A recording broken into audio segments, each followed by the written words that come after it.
ఏసే పరిష్కారము అనుదిన Bible television కార్యక్రమం ప్రేక్షకులందరికీ యేసుక్రీస్తు వారి సర్వశ్రేష్ఠ నామమున వందనాలు. ప్రభువునందు ప్రియ దేవుని బిడ్డలారా, నేటి దినము పాస్టర్ కె శ్యామ్ సాగర్ గారి ద్వారా సమూయేలు మొదటి గ్రంథములోని కొన్ని శ్రేష్టమైన భాగాలను ధ్యానము చేసుకుందాము. మీరందరూ బైబుల్తోనూ నోట్బుక్తోనూ సిద్ధపడి ఉండండి.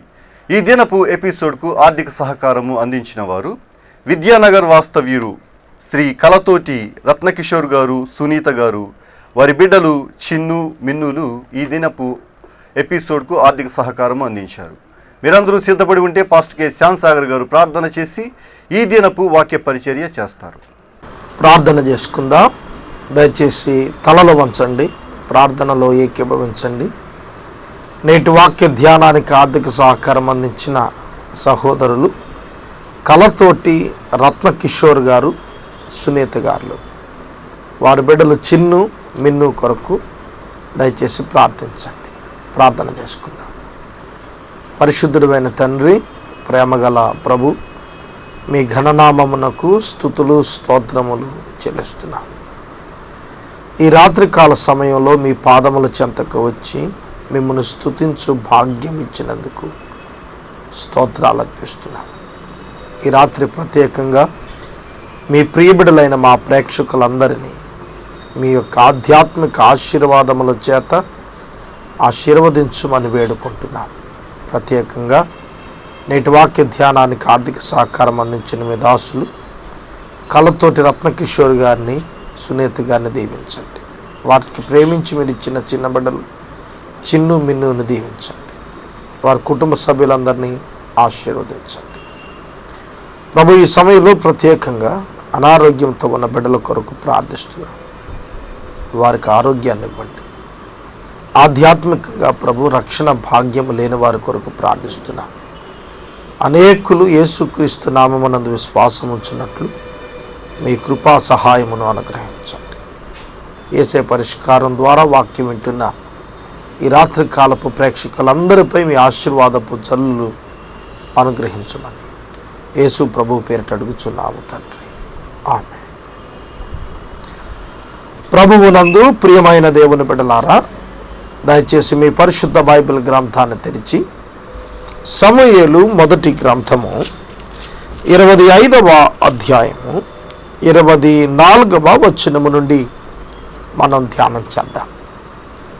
గత రాత్రి అబీగయీలు దావీదు నొద్దకు చేరి దావీదును బ్రతిమలాడుట గూర్చిన వివరం కొంత జ్ఞాపకం చేశాను. ఈ రాత్రి మరలా నా ఏలినవాడ అనేటువంటి అబీగయీలు మాట ద్వారా దావీదు యొక్క స్పందనలు, వారిద్దరి మధ్యన జరిగిన సంభాషణలోని మనం నేర్చుకోవలసిన ఆధ్యాత్మిక పాఠాలు మనం తెలుసుకుందాం. 24వ వచనం చదువుతున్నాను. Page number 246. నా ఏలినవాడ, ఈ దోషము నాదని ఎంచుము. నీ దాసురాలనైన నన్ను మాట్లాడనిమ్ము. నీ దాసురాలనైన నేను చెప్పు మాటలను ఆలకించుము. నా ఏలినవాడ, అబీగయీలు దావీదుకు పరిచయం లేదు, కానీ దావీదును యజమానిగా ఆమె భావించింది. దావీదును గురించి ఆమె పలుకుతున్న మాటలు ముందటి వాక్య భాగంలో మనం చూస్తే దావీదును గుర్చినటువంటి వర్తమానము ఆమె తెలుసుకొనినటువంటి స్త్రీగా కనిపిస్తోంది. ఆమె దావీదు భక్తుని యొక్క జీవితం దేవునితో ముడిపడిన జీవితం అని తెలుసుకొనినటువంటి ఉత్తమరాలు. దావీదును ఒక వీరునిగా కంటే ఒక దైవజనునిగా ఆమె అధికంగా తెలుసుకుంది. అందుకనే దావీదుకు యెహోవా దేవుడు తోడుగా ఉన్నాడని గుర్తించింది. కాబట్టే ఆమె తనను తాను తగ్గించుకుంటుంది. నా మాటలను అంగీకరించు, నేను మాట్లాడటానికి నాకు సెలవియ్యి, నన్ను మాట్లాడనిమ్ము, నా మాటలను ఆలకించు. ఆమె దావీదు ఎదుట పర్మిషన్ తీసుకుంటుంది. సంస్కారం కలిగినటువంటి ఒక మహిళగా అబీగయీలును మనం చూస్తున్నాం. ఒక ఎదుటి వ్యక్తితో మనం మాట్లాడేటప్పుడు ఆ వ్యక్తిని మాట్లాడుట కొరకైనటువంటి అనుమతి తీసుకోవటం అనేది ఆ దినాల్లో ఇంచుమించుగా 3000 సంవత్సరాల క్రితం ఆ మహిళ కలిగి ఉందంటే ఆమె యొక్క అంతరంగంలో ఉన్నటువంటి చక్కటి సంస్కార భావాలు మనం ఈ దినాన్ని నేర్చుకోవాలి. చాలా పర్యాయాలు మనం తెలిసిన వారే కదా అని వారిని ఇబ్బంది పెడుతూ ఉంటాం. అలా చేయకూడదు. ప్రయర్ ఇంటిమేషన్, మనం ముందుగా వారిని కలుసుకోవటానికి ముందు వారికి తెలియపరిచి వారి పర్మిషన్ తీసుకొని మాట్లాడటం అనేది వారు ఏం మాట్లాడబోతున్నామో దాని కొరకు సిద్ధపడి ఉండటానికి అవకాశం ఉంది. అందుకనే ఆమె నేను మాట్లాడాలి అని అనుకుంటున్నాను కనుక నన్ను మాట్లాడనిమ్ము, నా మాట ఆలకించము. కనుక ఎదుట వ్యక్తి మనం మాట్లాడేటువంటి అంశాన్ని వినే తీరిక ఉండాలి, వినే అవకాశం ఉండాలి, వినే మనస్సు ఉండాలి, సిద్ధపడిన మనస్సు ఉండాలి. అప్పుడే మనం మాట్లాడేదానికి స్పందన మనం ఊహించినట్లుగా ఆశించినట్లుగా ఉంటుంది. కనుక ఈ పద్ధతి అబీగయేలు యొక్క సంస్కారమును తెలియచేస్తోంది. తరువాత వచ్చిన నా ఏలినవాడ, దుష్టుడైన ఈ నాబాలును లక్ష్య పెట్టవద్దు. అతని పేరు అతని గుణములను సూచించుచున్నది. అతని పేరు నాబాలు, మోటుతనము అతని గుణము. నా ఏలిన వారు పంపించిన పనివారు నాకు కనపడలేదు. తన భర్తను గురించి ఆమె తెలియచేస్తున్నటువంటి మాటలు చూడండి. నీవు పంపిన పనివారు నాకు కనపడలేదు. ఒకవేళ వారు గనుక నాబాలుకు కనబడకుండా యజమానురాలైన నాకు కనబడి ఉంటే ఈ పరిస్థితి వచ్చేది కాదు. తాను డ్యామేజ్ అయిన కండిషన్ని సరిచేయటానికి ప్రయత్నం చేస్తుంది. రికన్సిలియేషన్, సమన్వయపరచడానికి, పాసిఫికేషన్, సమాధానపరచడానికి, సమస్యను నివారణ దిక్కుగా తీసుకెళ్ళటానికి ఆమె పడుతున్న ప్రయాస ఆశ్చర్యకరంగా ఉంది. నాబాలు మాటలు లక్ష్య పెట్టవద్దు. ఒక విధంగా దావీదుకు ఇబ్బందికరమే. ఎందుకంటే చాలా కోపంతో అతడు రౌద్రంగా వెళుతున్న సమయంలో ఒక మహిళ వచ్చి, అది నాబాలు యొక్క భార్య వచ్చి, నా భర్త యొక్క మాటలు పట్టించుకోవద్దు, అతని గుణం మంచిది కాదు అని చెబుతుంటే కొంత అసౌకర్యం అనిపించవచ్చు, కానీ దానిలో కొంత రీజనింగ్ ఉంది. ప్రియమైన దేవుని బిడ్డలారా, నాబాలు యొక్క గుణము మోటుతనం, సంస్కారం లేనివాడు, ఆలోచన లేనివాడు, బుద్ధిహీనుడు, సరి అయినటువంటి అభిప్రాయాలు లేనివాడు, సరి అయినటువంటి మానసిక ఆధ్యాత్మిక ఎదుగుదలలో సమతౌల్యం లోపించిన వాడు నాబాలు. అందుకని అతని పక్షంగా ఆమె వచ్చి మొరపెట్టుకుంటుంది. నా ఏలినవాడ, యెహోవా జీవముతోడు, నీ జీవముతోడు, ప్రాణహాని చేయకుండా యెహోవా నిన్ను ఆపి ఉన్నాడు. నీ చేయి నిన్ను సంరక్షించనన్న మాట నిజమని యెహోవా జీవముతోడు, నీ జీవముతోడని ప్రమాణము చేయుచు ఉన్నాను. దావీదు నాబాలును చంపటానికి వెళుతున్న సమయంలో దేవుడు నిన్ను ఆపి ఉన్నాడు, నీ చేతిని ఆపి ఉన్నాడు.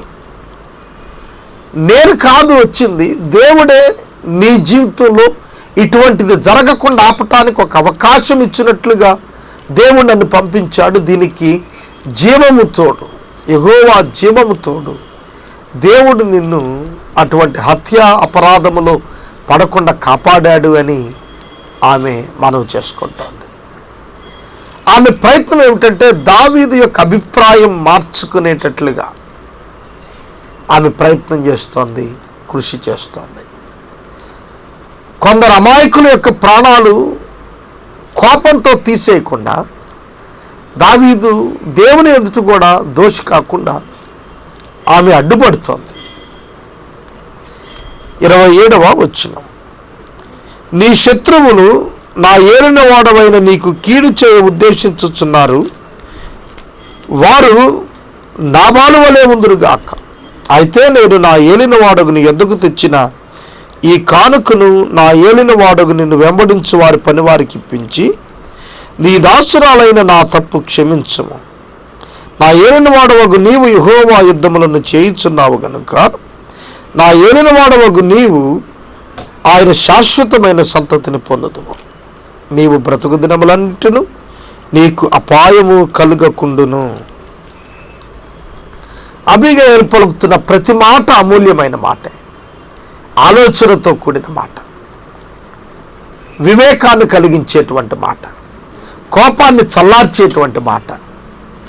మాటకు ఎంత శక్తి ఉందో చూశారు. అబీగయలు మాట్లాడుతుంటే చాలా మాటకారి, ధైర్యశాలి, యుద్ధశీలుడైనటువంటి దావీదు వింటున్నాడే తప్ప ఏం మాట్లాడలేకపోతున్నాడు. ఆమె మాటలు మరి మనం చూస్తున్నప్పుడు నీ దాసురాలైన నా తప్పును క్షమించము. అబీగయలు ఏం చేసింది తప్పు క్షమించడానికి? నాబాలు యొక్క భార్యగా ఉండి నాబాలు యొక్క ప్రవర్తనను ఆమె మార్చలేకపోవటం తన తప్పిదంగా నైతిక బాధ్యత వహిస్తోంది ఆ గృహానికి యజమానురాలుగా. చూడండి, ఏదైనా శాఖలో తప్పిదం జరిగితే ఆ శాఖకు నైతిక బాధ్యతలు వహిస్తూ ఆ శాఖ యొక్క మంత్రివర్యులు రాజీనామాలు చేయటం మనం చూస్తాం కదండి. ఎందుకంటే బాధ్యత ఆమెదే. నాబాలు దగ్గరికి ఎవరు వస్తున్నారు, ఎవరు వెళుతున్నారు, ఎందుకు వస్తున్నారు, నాబాలు ఎంత బాధ్యత గలవాడో యజమానురాలుగా తాను కూడా సమానమైన బాధ్యతలు కలిగినదిగా భావిస్తోంది. అందుకనే తన బాధ్యతగా, తన నైతిక బాధ్యతగా తన భర్త యొక్క తప్పిదాన్ని తాను ఒప్పుకుంటుంది. ఇది ఎంత మంచి సుగుణమో తెలుసునా? నైతిక బాధ్యత వహించటం అనేది చాలా విలువైనటువంటి గొప్పతనం. నాబాలు భార్యగా అబీగయలు నా తప్పిదాన్ని క్షమించి నేను తీసుకొని వచ్చిన చిన్ని కానుక నీతో పాటు ఉన్నటువంటి పరిచారకులకు దయచేసి ఇవ్వమని మనం చేసుకుంటాం. అంతేకాదు, దావీదుకు ఒక విశ్లేషణ కూడా ఇస్తుంది, భవిష్యత్తు కొరకైన నిరీక్షణను కూడా తెలియచేస్తుంది. అదేమిటంటే, నీవు యెహోవా యుద్ధములు చేయుచున్నావు. దయచేసి ఈ మాట అండర్లైన్ చేయండి. యెహోవా యుద్ధములు. దావీదు చేస్తోంది ఇశ్రాయేలీయుల యుద్ధాలు కాదు, సౌలు యుద్ధాలు కాదు. భౌతికంగా చూస్తే అది ఇశ్రాయేలీయుల కొరకైన యుద్ధంలానే కనిపించవచ్చును, కానీ దేవుడు అనుమతి ఇచ్చిన యుద్ధాలు. దేవుని పక్షంగా నిలబడినటువంటి మానవుడిగా దావీదును ఆమె జ్ఞాపకం చేస్తుంది. యెహోవా యుద్ధాలు నువ్వు చేస్తున్నావు కాబట్టి నీకు శాశ్వతమైనటువంటి సంతతి కలుగుతుంది. ఆయన నీకు శాశ్వతమైన సంతతినిచ్చును. ఈ మాట మీద మనం కొంచెం ఆలోచన చేయాలి. నీకు శాశ్వతమైన సంతతిని ఇచ్చును. ఈ మాట ప్రవచనంగా కూడా నెరవేరిన సందర్భం ఉంది. దావీదుకు కలిగేటువంటి సంతానం ఆయన సింహాసనంపై శాశ్వతంగా ఉంటుంది అని చెప్పబడింది. అది ఎవరిని గురించి చెప్పబడింది? సొలొమోను గురించా? కాదు, యేసుక్రీస్తుని గురించి. అందుకనే యేసుక్రీస్తు దావీదు కుమారుడిగా పిలువబడ్డాడు. దేవుని యొక్క సింహాసనం దావీదు యొక్క ఇశ్రాయేలు సింహాసనం. ఇశ్రాయేలును కాపాడేటువంటి ఆ ప్రభు ఆయన నిరంతరము రాజుగా ఉంటాడు. ఆయన రాజ్యానికి అంతం లేదు. దేవుని యొక్క వాక్యంలో లూకా సువార్తలో గాబ్రియేలు దూత తల్లి అయినటువంటి మరియకు దర్శనమిచ్చినప్పుడు చెప్తున్నాడు, ఆయన రాజ్యం అంతం లేనిదిగా ఉంటుంది. దావీదు యొక్క రాజ్యం అంతం లేనిదిగా ఎలా ఉంటుంది? సొలొమోనును బట్టా? కాదు, యేసుక్రీస్తుని బట్టి. యేసుక్రీస్తు నిరంతరం రాజుగా ఉండబోతున్నాడు.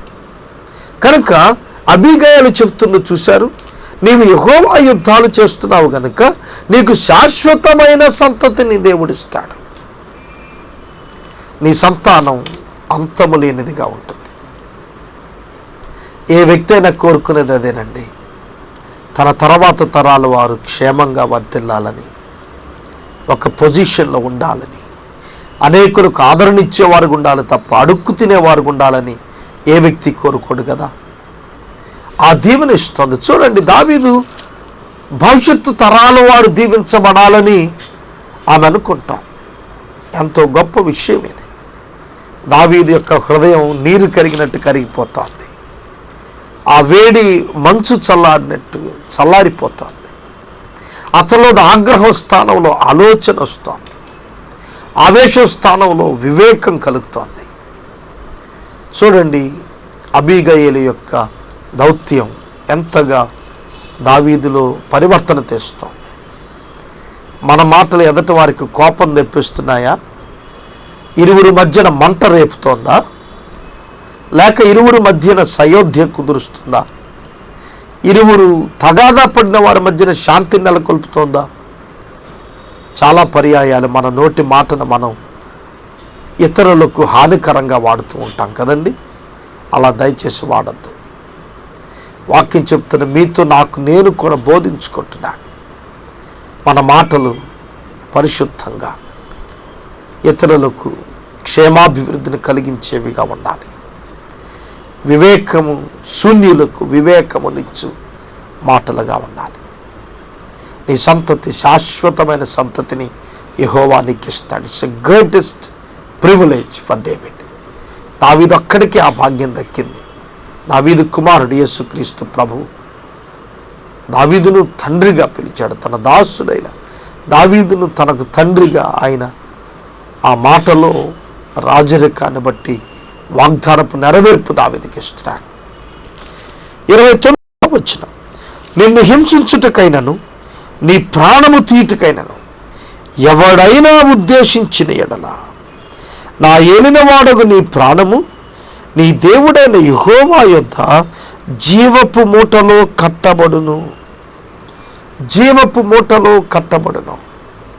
కొలసీ పత్రిక 3వ అధ్యాయం మొట్టమొదటి 3 వచనాలు నేను చాలాసార్లు జ్ఞాపకం చేశాను. మీ జీవము క్రీస్తుతో పాటు దేవుని యొద్ద దాచబడి ఉంది. దానినే ఈమె జీవపు మూటలో కట్టబడుతుంది. మాయల పక్కీరు ప్రాణం ఎక్కడుంది అంటే చిన్నప్పుడు కథల్లో పక్షిలో ఉంది. ఆ పక్షి ఒక చెట్టు మీద ఉంది. ఆ చెట్టు 7 సముద్రాల అవతలుంది.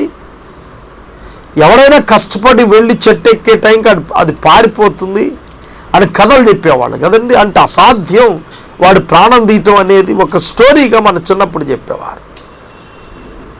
అయితే వాక్యంలో మనం చూస్తున్నప్పుడు అంతకంటే కూడా క్షేమము భద్రత దేవుని బిడ్డలకు ఉంది. వాక్యంలో మీ జీవం ఏ పాటిది?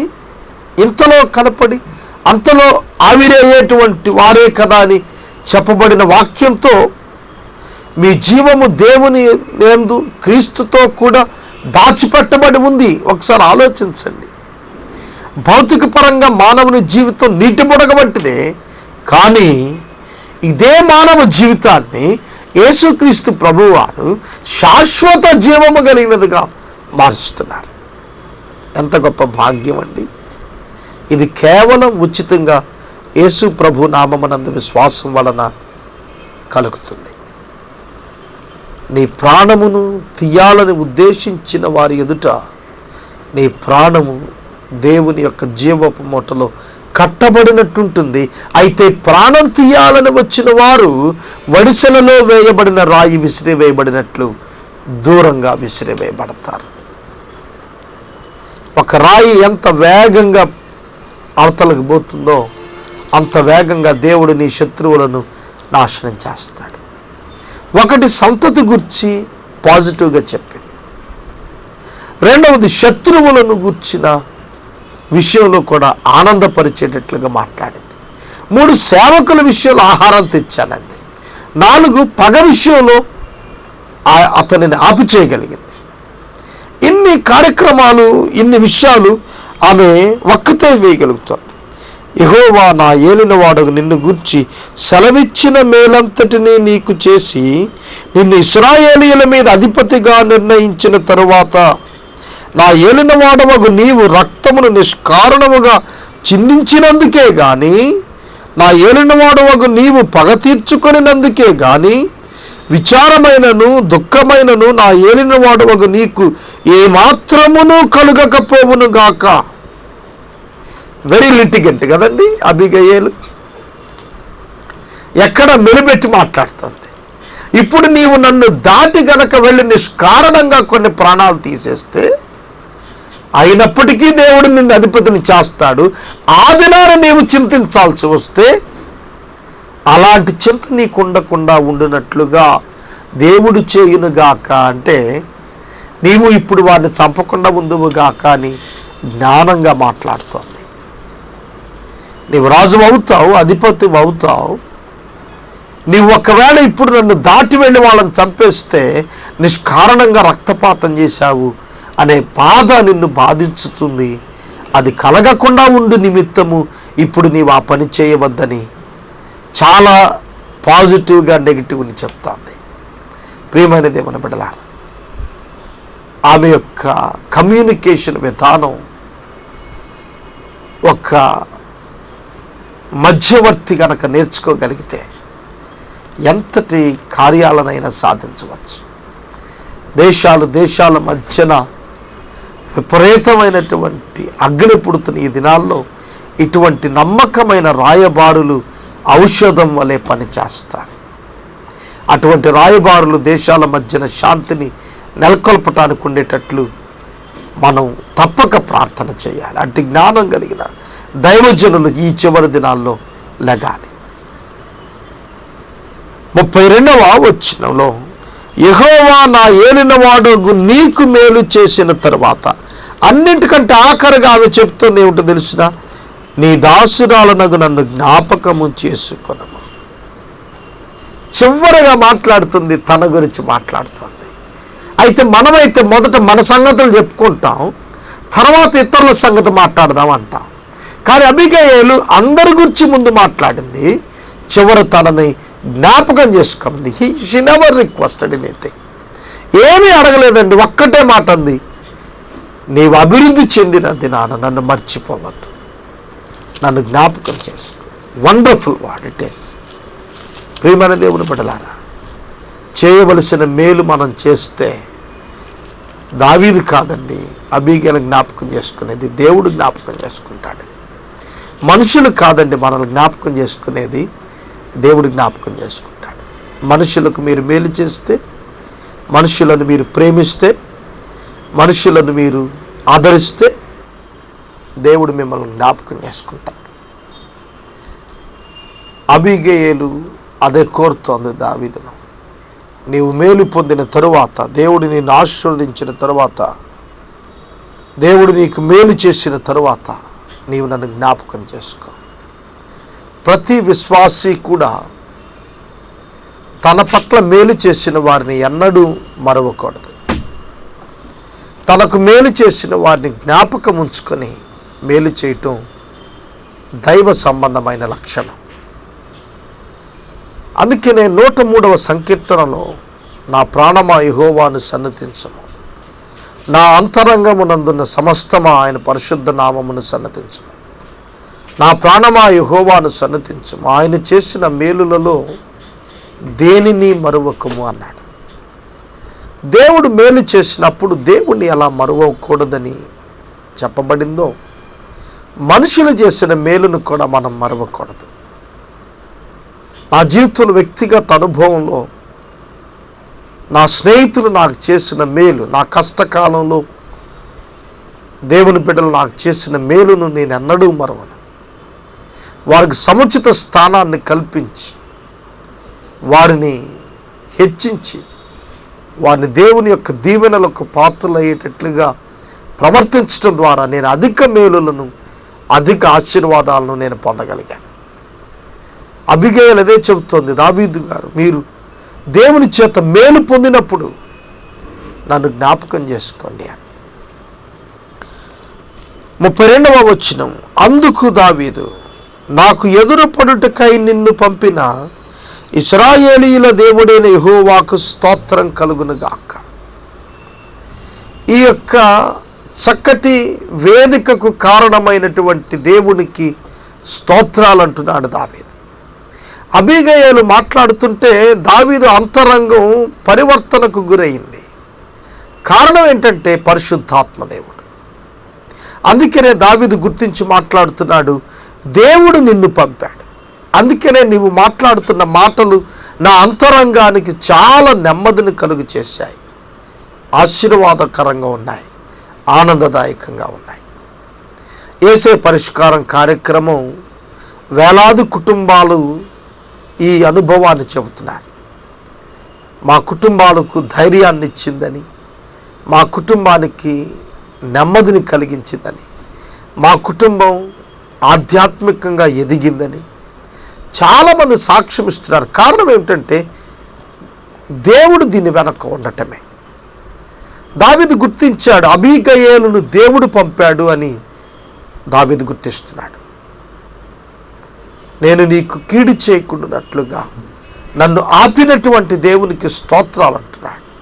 ప్రియమైన దేవుని బిడ్డలారా, మనము ఎన్నడైనా ఇట్టి వివేచన కలుగున్నామా? దేవుడు మన ఎదుటకు వివిధ మనుషులను పంపి మాట్లాడిస్తున్నాడు అని ఎన్నడైనా మీరు ఎరుగుదురా? అనేక సందర్భాల్లో మా కార్యాలయంలో మేము ప్రార్థన చేస్తున్నప్పుడు క్లిష్టమైన పరిస్థితుల్లో మంచి డెసిషన్ తీసుకోవాల్సిన అవసరం ఉన్న క్రూషియల్ టైమ్స్లో దేవుడు కొందరు మనుషుల ద్వారా మాతో మాట్లాడుతూ వచ్చారు. మేము గుర్తించగలిగాం, ఇది దేవుడు చేసిన ఏర్పాటు అని మేము తెలుసుకోగలిగాం. అటువంటి అనుభవం మీ జీవితంలో కూడా కావాలి అంటే మీరు బహుగా ప్రార్థనా పరులుగా ఉండాలి. మీ జీవితంలో దేవుడు పంపిన పరిష్కార మార్గాలను గుర్తించేటట్లుగా మీరు ఉండాలంటే నీతి, యథార్థత, దేవునికి మహిమ తెచ్చే బ్రతుకులు కలిగి ఉండాలి. అప్పుడు ఖచ్చితంగా దావీదు వలె మనం కూడా వివేచన కలిగి ఉండగలుగుతాం. నేను పగ తీర్చుకొనకుండా ఈ దినమున ప్రాణము తీయకుండా నన్ను ఆపినందుకై నీవు ఆశీర్వాదమును పొందుదువుగాక. నీవు చూపిన బుద్ధి విషయమై నీకు ఆశీర్వాదము కలుగునుగాక. 2 పర్యాయాలు అబీగయలుకు ఆశీర్వాదం కలుగుతుందని దావీదు జ్ఞాపకం చేస్తూ వచ్చాడు. ప్రియమైన దేవుని బిడ్డలారా, దేవుని యొక్క వాక్యం మనం అర్థం చేసుకోవాలి. అబీగయలు యొక్క జీవితం, ప్రవర్తన, తలంపులు, మాటలు, ఆమె తీసుకున్న చొరవ ఆమెకు ఆశీర్వాదం కలిగించాయి. అదే దావీదు భక్తుడు ఆమెకు తెలియచేస్తున్నాడు, నేను పగ తీర్చుకోకుండా, అనేకుల ప్రాణం తీయకుండా నీవు నన్ను ఆపినందున నీకు ఆశీర్వాదం కలుగుతుంది, నీకు ఆశీర్వాదం కలుగుతుంది. దేవుడు నిన్ను దీవిస్తాడు. నీవు బుద్ధి కలిగి ప్రవర్తించావు, ఆశీర్వాదం కలుగుతుంది. దీనిని బట్టి మనకేమర్థమవుతుంది? బుద్ధి కలిగి మేలు చేసేవారికి ఆశీర్వాదాలు మెండుగా కలుగుతాయి. ప్రియమైన దేవుని బిడ్డలారా, సమయము పూర్తయింది. వివరించడానికి అనేక విషయాలు ఉన్నాయి. ఆశీర్వాదం మీద రేపటి దినం కూడా మనం ధ్యానిస్తాం. ఈ రాత్రికాలపు వాక్య ధ్యానానికి ఆర్థిక సహకారం అందించిన విద్యానగర్ వాస్తవ్యులు సహోదరులు శ్రీ కలతోటి రత్నకిషోర్ గారు, వారి సతీమణి సునీత గారు, వారి బిడ్డలు చిన్ను, మిన్ను, వీరిని దేవుడు దీవించాలని నేను ప్రార్థిస్తూ వాక్య ధ్యానం ఇక్కడ నిలుపుదల చేస్తున్నాను. మనము ఇంతవరకు పాస్టర్ కె శ్యామ్ సాగర్ గారి ద్వారా సమూయేలు మొదటి గ్రంథంలోని కొన్ని శ్రేష్టమైన భాగాలను ధ్యానము చేసుకున్నాము. ఈ కార్యక్రమం ద్వారా మీరు పొందుకొనిచున్న ఆత్మీయ మేలులు మాకు తెలియచేయండి.